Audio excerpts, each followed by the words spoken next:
नमस्कार,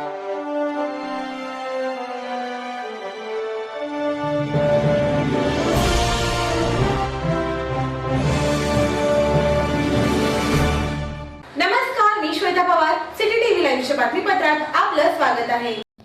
शास्त्रीनगर भागातील हनफिया मशिदीजवळ गल्लीत कत्तलीच्या उद्देशाने क्रूरपणे गायींची वाहतूक करणाऱ्या एका पिकअप वाहनावर सदर बाजार पोलीस ठाण्याच्या पथकाने कारवाई केली आहे. या कारवाई दरम्यान 2 गायी आणि 1 महिंद्रा पिकअप वाहन जप्त करण्यात आले असून दोघांविरुद्ध गुन्हा दाखल करण्यात आला आहे.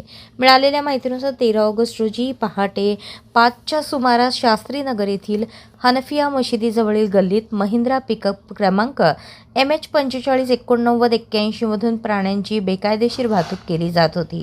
पोलीस कॉन्स्टेबल महेश जाधव यांच्या तक्रारीवरून सदर बाजार पोलीस ठाण्यात या प्रकरणी कारवाई करण्यात आली.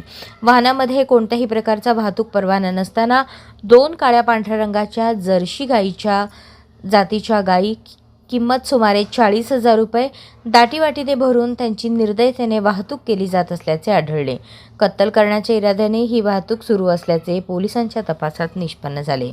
अनिकेत बाळासाहेब डावरे, राहणार भीमनगर, सांगोला, जिल्हा सोलापूर, वाहन चालक अबराज रंगरेज, वय 30, राहणार भारतीय चौक, शनिवार पेठ, सोलापूर असे गुन्हा दाखल झालेल्यांची नावे आहेत.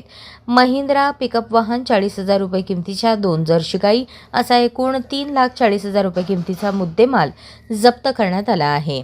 या प्रकरणी आरोपींविरुद्ध महाराष्ट्र प्राण्यांचा छळ प्रतिबंध अधिनियम 1960 चे कलम 3, 11(1)D, 11(1)E, महाराष्ट्र पशुसंरक्षण अधिनियम 1976 चे कलम 5(अ) व 9, महाराष्ट्र पोलीस अधिनियम 1951 चे कलम 119 तसेच मोटर वाहन कलम 184, 194 आणि BNS कलम 3(5) अन्वये सदर बाजार पोलीस ठाण्यात गुन्हा दाखल करण्यात आला असून या प्रकरणाचा पुढील तपास सहाय्यक पोलीस निरीक्षक रायगोंडा पाटील करत आहेत.